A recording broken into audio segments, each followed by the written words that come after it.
The Human Target, issue 12. I think, obviously, the main event get into this week for us, because we've been loving this book. It's the final issue.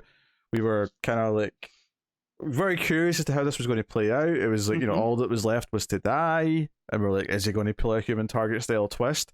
And the answer to that is no. Instead, we get a fairly somber ending that's about Ice mourning the death of someone she fell in love with.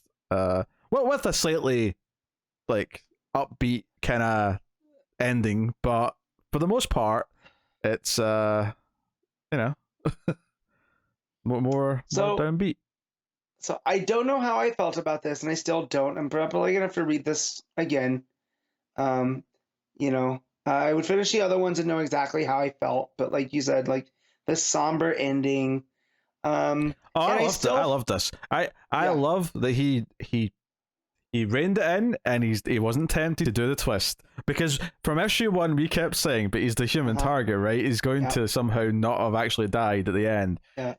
I love that he didn't. I love that this turned into being an issue about a man realizing, because it's set up earlier on the book that he kind of always looked down on his father for begging to live before he died, and he realizes, he says it to Ice here from his final conversation on the beach, because it flashes back to that halfway through this issue. He says to her that he finally understood that he wasn't begging for his own life, he was begging for more time with him, with his son. And now on some level he understands that, because now that he's about to die, he's not afraid of being dead, because he's going to be dead. He won't care anymore. He's scared of all the time that he could have with Ice, because he's only had 11 days with her. And so I think that been what the story's actually kind of about as far as his personal character goes. Apart from because the romance of this book has worked beautifully. Like we cared about them as a pair, we cared about their chemistry. Obviously there was this idea that maybe she's got something nefarious going on. It always felt genuine to an extent though, and I think so it made sense that okay, she is involved in the murder, but she's actually fallen for him. And I thought the reveal early on, which is, we hear a little bit of their conversation of him making her promise to not be there when he dies.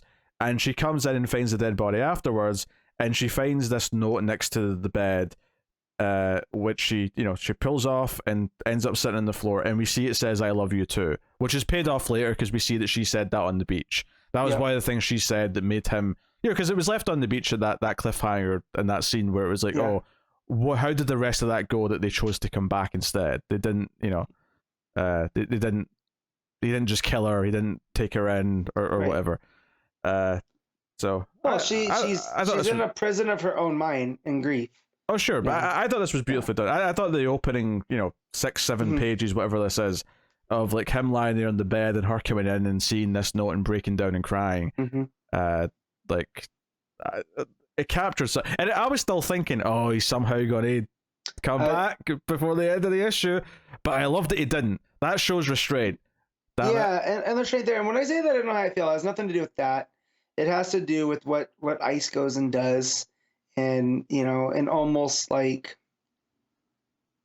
why the very end.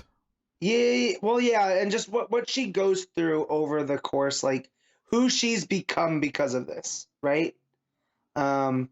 And that almost as if she's finishing her job in the way that Chance would have finished his job, right? That even though he's quote unquote dead, the job's not done yet. And there's still some of these loose ends that she helps wraps up. And so I'm still processing. So when I say that I don't know how I feel, it's not that I didn't like it, because I did like it.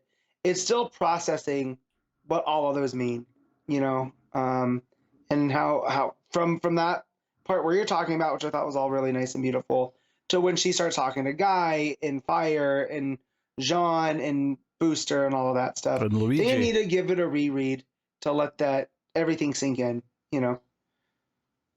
Yeah. Because she talks to Luigi, who says he's good. Chance has left him a lot of money, so he's going to retire the restaurant and just go and travel or whatever. For a hot second, I thought Luigi was Chance because he said, maybe I should have learned Italian. But I was like, nah, Christopher Chance would have known Italian, right? Like, so So yeah, it's just one of those things where I kept waiting with each thing to be like, oh, he's gonna show up in the back, and so that's why I think I need to read it again with a different expectation and Yeah, see how everything else lands. but they're talking about what he's going to give to her after she's done, Mm-hmm. and it turns out it's an empty whiskey bottle with his ashes in it. Oh, yeah. And she's with Fire, and she's upset. And I love that this like goes because this is like day 16 when she's with Fire, and the entire thing of the book was day 1 through 12, like counting down to his death. So the idea that we're beyond that part of the timeline now, and we're seeing what this has done to her afterwards, and that this was a real connection, that she is like heartbroken, she has lost someone she loves. We see her get kind of, because Jean comes to her and says, there's actually stuff to investigate here, like he never did quite find out who killed Lex, or who tried to kill Lex and effectively killed Chance, so we still have to look into that. And Ace basically flexes her muscles a bit and scares the shit out of Martian Manhunter by saying, hey, you technically broke some rules doing this, and people wouldn't want to know about that.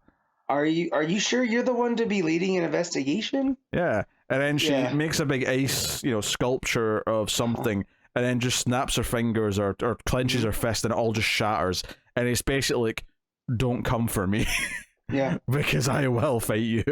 Well, and it's this whole thing. She's like, where I'm not the good girl, right? And she's shedding that, even to her teammates. She's shedding that old persona here. Yeah, because she said at the start of the scene, he says something. She's like, yeah, because I'm the sweet one.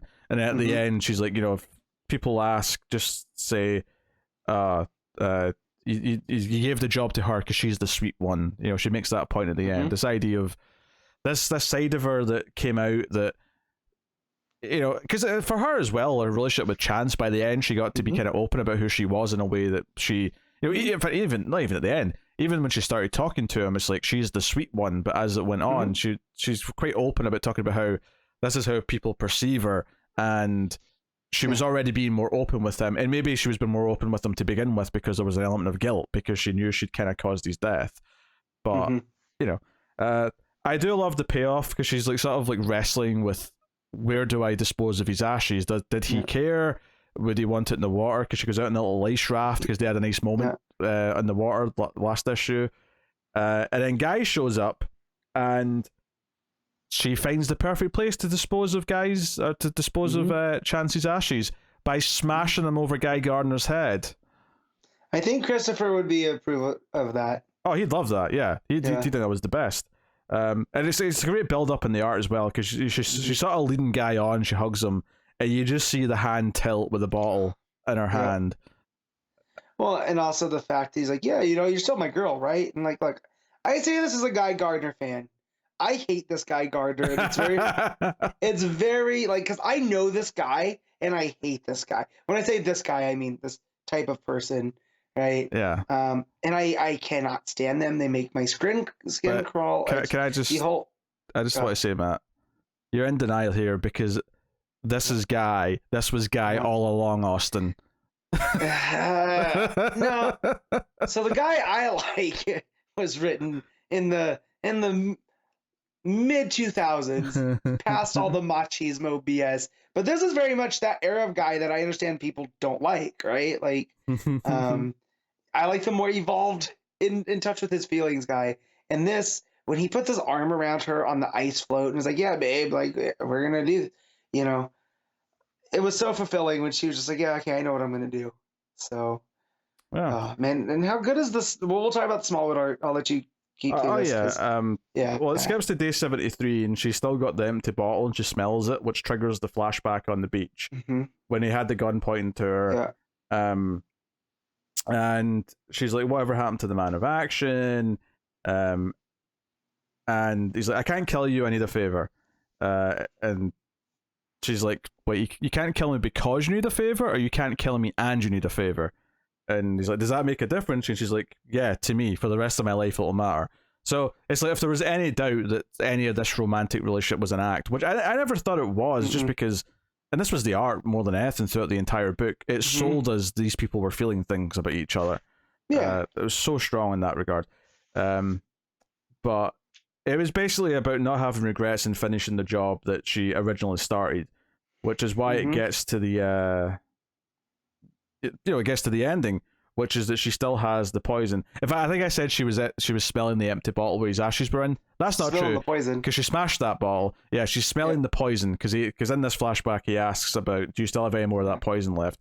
And the final scene of the book is she's with Lex as she's, quote unquote, investigating the death of Chance, and it ends with Lex taking a swig of some booze in front of her, and she smiles, and that's the end of the issue, implying that at the end she actually gets to kill Lex Luthor, which was the original plan all along, right? For what he did. So, yeah, and that's the part where where she, in the spirit of Christopher Chance, finishes the job, right? Because the Human Target always would find a way to get it done, and over the course here, and it's not just for the revenge for Chris or her love or whatever. It was, this is what she originally had meant to set out to do, and he kind of, like a Human Target, got in the way, So I almost feel like his last gift to her is like, well, I'm not in your way anymore. Go get it done. And it's this weirdly morbid, sweet moment for me. Yeah, I don't know if I necessarily get she's become like him and getting the job done, because it's fundamentally the opposite of what his job was. But I think I take it more as like, not giving up in what she cares about, because Chris was so detached from like everything basically, because of how he viewed the world, because of the way he was with his father, that I think by the end he kind of like understood why she needed to kill Lex Luthor on some level, because that was all about what Lex had done, what Lex had taken from her. So I kind of got it in a weird way, because it's not like she's getting revenge on Lex for Chance, even though she might, you could argue in a warped way it's kind of Lex's fault that Chris ended up dead because he hired Chris, but Lex didn't try and kill Chris. That was, if anything, that's the guilt of her, is that she was the one that kind of did that. But it does kind of work as in this weird roundabout way of like go get the person you actually meant to kill. Yeah. At the end. Yeah. Now, obviously, these are characters who aren't like squeaky clean, right? There's always been this moral grey to both of them, and that's kind of the point here. This ending's not meant to be this squeaky happy, like, good guys did the right thing ending. It's not that. No, it's still tragic because, she's not the sweet one, right? Yeah. She still is the person that, with her ex, hatched a plan to kill the man that was responsible for her dying, which is a weirdly comic book thing, right? Yeah. So she's still following on that through line that there is a darkness to her, and that, only a couple people know the real Torah. Well, I think the other thing I'd relate to Human Target himself is that, his whole thing is that he wears masks and he presents to be someone else. And kind of the point here with her is that she is seen as the sweet one, but that's kind of just a mask, and no one really sees what she really is underneath. Maybe Fire does. Guy, I don't think does. Guy thinks he knows what she is, but I don't think he does. No, Guy sees who he wants to see in her, and that's the sweet girl that always needs his help. That's why it was so easy for her to manipulate him into this entire scheme. Because he sees exactly what she wants him to see, and that's what Chris didn't see. Right? Chris saw through all that. Yep. And saw the real ice. Only made her like him more or love him more, because it was something that no one else really did. So, yeah, I thought it was a really beautiful love story, ultimately, which is kind of like, obviously there's an element of tragedy to it because he was dying the whole time. It's a tragic love story, for sure. Like, if we're talking about Chance's art, like, god damn, like, he made me believe in these two people and how they felt about each other the entire time. It's the sort of thing where if you told me before this book started, this is really just going to be a love story between Christopher Chance and Ice. Featuring the Justice League International. Like, you'd be like, what? Oh, that's weird. What is this? But at the same time, I'm like, in some ways, this might be Tom King's best story. Not in every way, but in some ways it may be. Yeah. So now that we're talking about it, and I'm able to deconstruct it stuff. Yeah, it definitely, the restraint there to have him not be, let's say, Luigi, like I thought for a hot second, because then that would ruin the the end cap. It'd be, it would just be a very different ending. There'd have to be a different point at the end that's separate from what the book actually does. I think right? the idea that Lex as well can't see what she really is and falls for the trap at the end is a, you know, again, another testament to like who he is, that he's a bit arrogant, that he thinks he can see everything coming, but he couldn't see through her like sweet persona. Right. So, but yeah, no, definitely would not have been the same ending with all of that if he's still out there somewhere. You know, it would feel like a cheat, and that you don't want to cheat this character and her growth. No, there'd have to be a good reason why he wanted to get away from her at the end, and I don't think I don't think there wouldn't be one. No, the story just didn't build that way. This was clearly the ending it was building to the entire time. So yeah. So like if there's any complaints about how it ended, I'm like, well, the story was clearly going here. This is where it was going. Yeah. So it was excellent. I think it subverted a lot of expectations as it went into the last couple of issues, because instead of going for this big twisty, here's what really happened or anything, it kind of went for more this just very satisfying like character journey and the end of that story. And maybe there is some beauty in the idea that this was the story where the human target finally got to just die. Like maybe in some level that was the only way he could reach his truth, and arguably he was only truly really happy and found someone he cared about in that time when he was actually dying for real. Like, you know, in those 12 days. You know, and you took away the shield that he always had, and all of a sudden he actually was forced to sort of be himself and be who he could be for his last 2 weeks on Earth. Yeah. Well, and it takes me back to the Rocket Red issue, where he's like, "You wasted one of my days." Yeah. And it makes it that much more tragic, you know. So because he finally got himself into a mission that he could not get out of, and it was all tangled. And I feel that is like Tom King's view on love, is that love is this thing that entangles, and it's so complicated. You know, and it's this thing that this guy who's so detached, the time that he let someone get that close was his last thing, right? It was like the last thing he did. Which is why I think it actually does feel, even though there's obviously sadness because he's dying at the end, and obviously Ice is crying over it and all that. Yeah, there is kind of a happiness to it because he did get to actually experience life right at the end. He did get to finally understand things and feel like a sense of happiness that maybe he never got into before.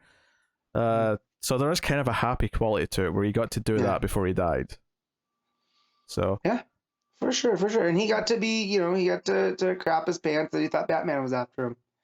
You know? Oh, that was such a good issue. Like there was so many like I think in this 12-issue book, I would say like 9 of them are like standout issues, which is insane. For sure. You know. So, but yeah, no, it's this book of moments, and I was gonna say I don't know if it stuck the landing, but I think it more than stuck the landing. You know, again, processing it, it's just one of those things. I think you'll appreciate it even more when you reread the whole thing someday. For sure. You know, when you get the hardcover or whatever and you go through the whole thing again. Yeah, I just for the sake of, I had a really rough week at work, and like trying to read something as you're getting called away to do other things isn't the most conducive way to read something like this. So having to read it over 2 or 3 sessions versus probably sitting down to read it all at one. But yeah, I'll definitely look for me posting, dear listeners and viewers, as I'm sure reading it through one setting will make me have a different perspective. Well, not different. Will add to the perspective of it all. So, but yeah, it's just King and Smallwood. Give me another something. I mean, given that King's doing a second book with Fornes, it wouldn't surprise me if we get a second book with Smallwood in the near future. Maybe something starting by the end of the year if we're lucky. So no, excellent. The art has been tremendous throughout. I really can't talk about enough about how, even in this final issue, like her smile in the last panel, the sadness of the bed, sort of being next to the bed and all that stuff. Like there's so many more of those moments where it's just sequential storytelling where the facial reaction is changing and you can tell what's going through the character's head because we're seeing the sequence of it. The book's been exceptional at doing that the entire time. So, all right, what are you giving Human Target issue 12? I'm going to give this a 9. Yeah, I think I'm going... I'm going to go 9.5. So there you go. That is the human target.